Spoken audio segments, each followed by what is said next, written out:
What's up, punkheads? AJ Punk 15 here to bring you guys another movie review, Don't Breathe. Don't Breathe is a 2016 thriller/horror film directed by Fede Alvarez, the same director who brought us the Evil Dead kind of sequel remake. Along with that sequel remake of Evil Dead, he also brought the main character from that film, Jane Levy, over to this film, Don't Breathe. Along with her character, we also get Daniel Zovatto playing her boyfriend and one of her best friends/friend zone kind of love interest in the film, played by Daniel Minette, which was actually really good in this film. And that's what I want to talk about first in this review, is how good Daniel Minette is as an actor. He's been in the Goosebumps film and a few other indie films throughout the last couple of years, and he's really growing as an actor, and I think he really shined in this film. There's some scenes in this film that are so graphic and violent, but he really shined through and gave a really great performance. And that's another great thing about this film, and Don't Breathe.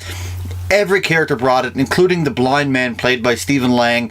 He nailed that role so perfectly. I don't know if there's a better actor who could have done that role. I genuinely felt for his character, this blind man who these people are coming in to try to rob, and that's the basis of the story itself. Jane Levy's character, Rocky, is down and out. Her mom is kind of a druggie. She has a shit kind of stepfather figure in the picture, and she has a little sister who she wants to get out of Detroit.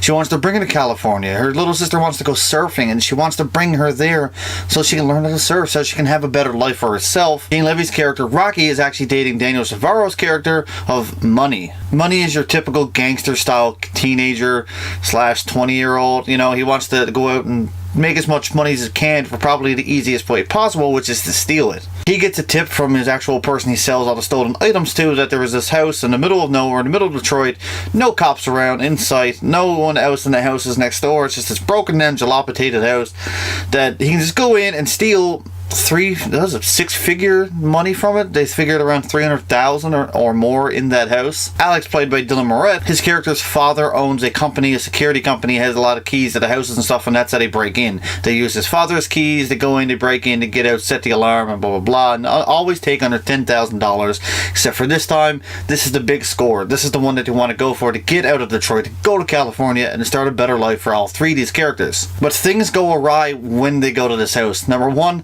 he has a vicious dog, and I mean vicious dog. It's probably one of the best dogs since Cujo in film that has been portrayed so well from an animal, that blew me away at how vicious and crazed this dog could be on screen. They find out that the blind man got the settlement money for this big $300,000, where another girl hit his daughter and killed his daughter, and he sued him and got $300,000. When they break into the house, they can't find the money anywhere. They don't know where to do it. They see a lock in a basement door and they try to blow it open. And of course, Money's character just so happens to have a gun for the very first time they break into someone's house, especially because the blind man is an ex-military. Money did not want to take any chances, so they blow open the door. The blind man wakes up, he comes downstairs, and that's when all hell breaks loose. I'm not just saying that, I mean all hell breaks loose.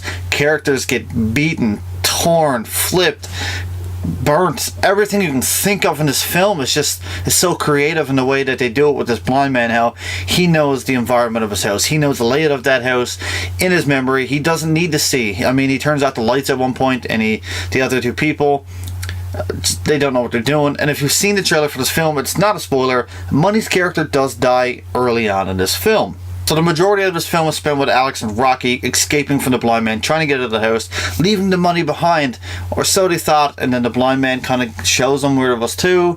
He knows there's money in there, and he realized, hey, they didn't get the money. Then he goes about his business, and he drags Money's body off and tries to make away with him, kind of thing. Rocky sees the combination that he puts in. She takes the money, and her and Alex try to escape. But the blind man is really smart. He's not fucking around. He bars up the windows. All the windows beforehand, almost all the windows, have bars on them. The one that they do break into, he puts a piece of plywood in front of it and nails it to the wall, so no one's going to get in it without him hearing it. All the doors have multiple locks and multiple different keys for each lock, so it's very hard to get out. One of my favorite aspects of this film when I watched it is the sound design.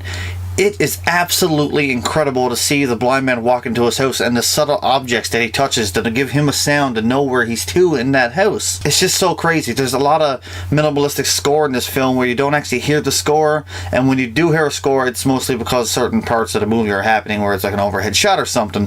But for the most part, there's not a lot of score or music in this film, and that's utilized immensely in some of the scenes with dealing with the blind man and the two people trying to escape him. There is one twist in this film which I will not ruin for you guys because I thought it was great. I know a lot of people online have been talking about the certain twist in this film that they didn't like. I loved it. It added an element to this film that was needed. You were caring for the blind man. Right up until this one part, you were caring for the blind man and not these two people because, like, they're trying to rob a blind man whose daughter died and he's just trying to live out his life the best he can with his dog. And we got these three criminals trying to break into his house. And then Fady directs this film so well, he flips it up on its head, and you start caring for the other two guys who are actually you weren't meant to care for at the start of the film, and it is absolutely great. Another horror film that came out back in 2012, if I'm not mistaken, it is a French horror film named Livid. If you put Panic Room and Livid together, it makes Don't Breathe. It's so crazy. The ending of this film is absolutely insane. Is this a horror film? No, not by any means is this a horror film. It's more like a thriller. So that's why I say Livid is a horror film, Panic Room is a thriller. You put the two of them together and you get Don't Breathe. It's an absolute great thrill ride. There are some jump scares, yes, but they're really good and utilized effectively that you actually do get scared. They're not just fake. They're meant to scare you in a certain way that elevates the tension of the film, which is perfect. One scene in particular down in the basement of the house towards the end of the film was so cringeworthy, was so... you felt and icky when you watched it that everyone in the theater, I looked around and were making the same reaction that I was. I mean, like, I cringed, I tensed up. I was like, fuck, I can't believe that just happened on screen. It is one of the grossest, craziest, fright-filled scenes I've ever seen in a horror film or a thriller. I honestly don't have any negatives of this film. I absolutely loved it from start to finish. I tried to pick this apart and pick certain elements of the film I didn't like, and the only one thing I can think of is the start of the film when you see these three teens break into the first house for the first time on screen. One of them just starts pissing all over the floor, leaving his DNA, which to me was really stupid. I know he maybe not have his records on file to prove that it was him, but now they do have his DNA, knowing that he does rob other houses, which Dylan Minette's character actually mentions in this one. We're like, we can't leave now and expect the police to come get this one guy because our DNA is all over the house with our blood. If you were worried about your blood being there and calling the police at this one place, why weren't you worrying about your DNA being in someone else's house when you pissed all over the floor? That was my one big issue with this film. That was it. That was my only issue, and it's very minor. I'm going to give Don't Breathe a 9.5 out of 10. This film was action-packed. It was thrill ride. It was everything you wanted in a thriller slash horror film to be, and I think Fede Alvarez once again has nailed another great film. I'm a huge fan of Evil Dead, and now I'm a huge fan of Don't Breathe, so thank you Fede Alvarez and the cast. Absolutely great film. Guys, if you have not checked out Don't Breathe, I highly recommend you do. It is an absolute blast to see in theater. It is something you want to go see in theater for sure. It's an experience you won't forget. Anyways, guys, as always, take care and stay frosty.